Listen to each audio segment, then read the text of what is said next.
matter of fact. You're here for the murder, the torture, and the execution. Welcome to the Tower of London. It has 1,000-year history of torture, murder, and beheadings.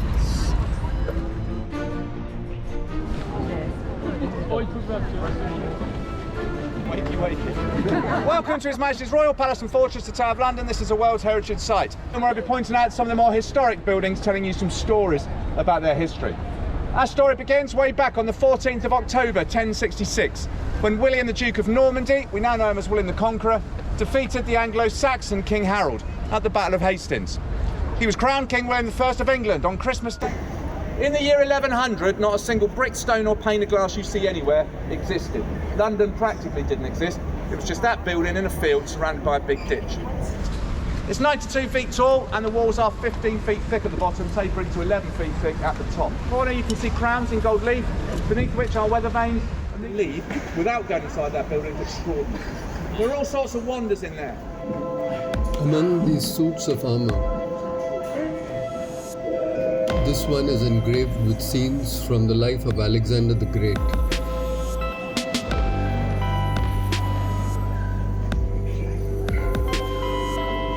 This hardened steel armour was the heaviest in the world. Note the gilt-recessed scalloping. The dwarf armour may have been that of Charles I as a young boy with rickets. As king, he wore this gilt-engraved cuirassy that could withstand firearms.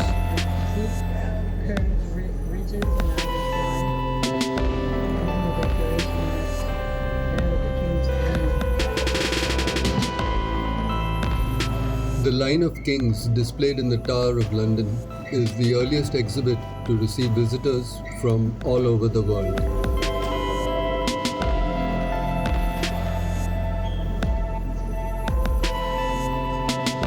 The equine figures were done by Britain's best woodcarvers. The army's gunpowder barrels were stored in the tower until the Great Fire of London.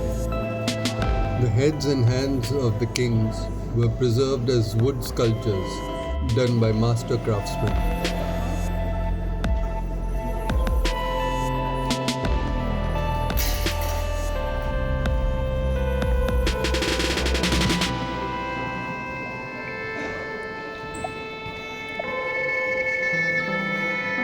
The crowns, arms and ammunition were accounted for from the tower.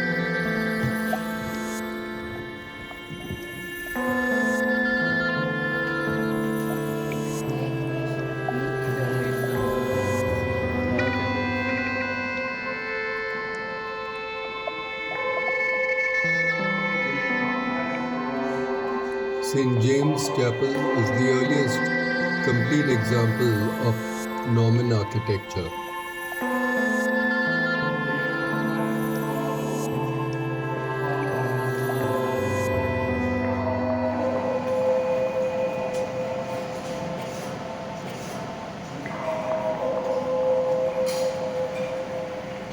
This is still the place we keep safe the crown jewels and the royal regalia. We've done that since the year 1303.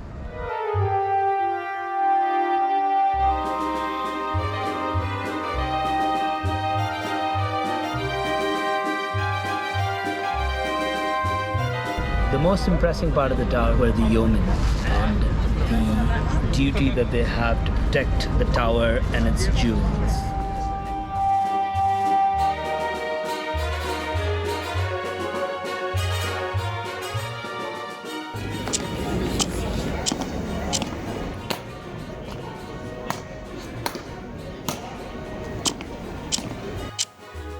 Among the crown jewels was the punch bowl, which was 237 kilos of pure gold. The Kohinoor was not very impressive.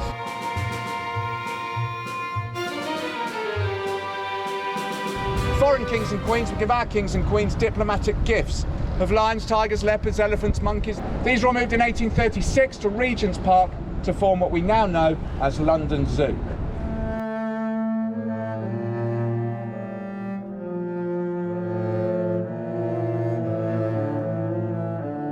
The tower ravens protect the crown and the towers. They are tended by the Raven Master of the Yeoman Warders. But no one's come here because you're interested in guns and ammunition, stars, coins or monkeys. You're only here for three things, and I know this for a fact. You're here for the murder, the torture and the execution. Right, look behind you. That piece of high ground up there is called Tower Hill. Tower Hill was the scene of numerous executions between the 14th and the 18th centuries. You can look back this way.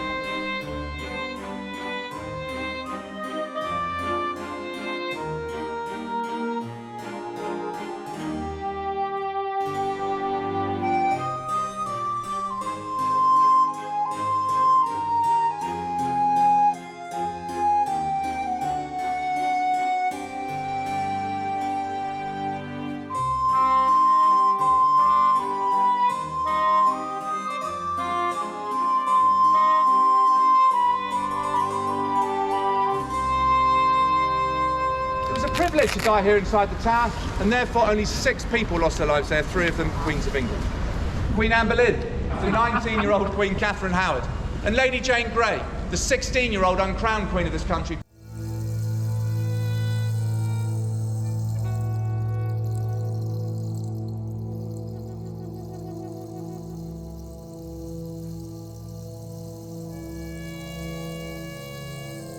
Near the altar lie the remains of those executed in the tower.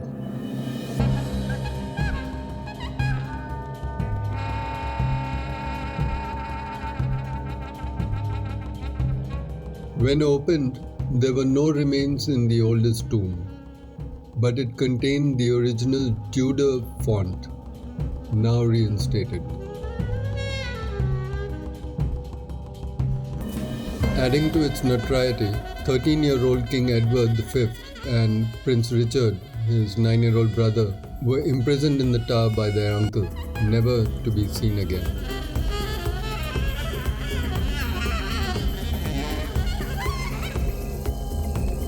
St. Thomas More was imprisoned in this red brick and wood tower above the Watergate.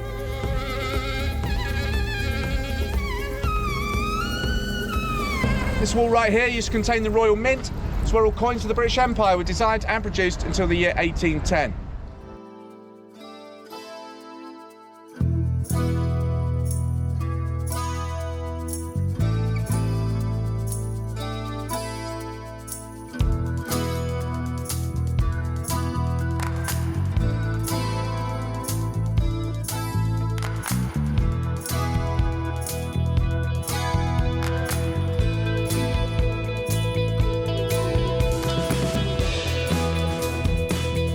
In one of his lesser-known roles, the Isaac Newton was Warden of the Mint for 30 years. He improved efficiency and trapped a master All counterfeiter. weapons and ammunition of the British military were produced and stored here. What started as the Wardrobe Tower later became the Royal Armoury.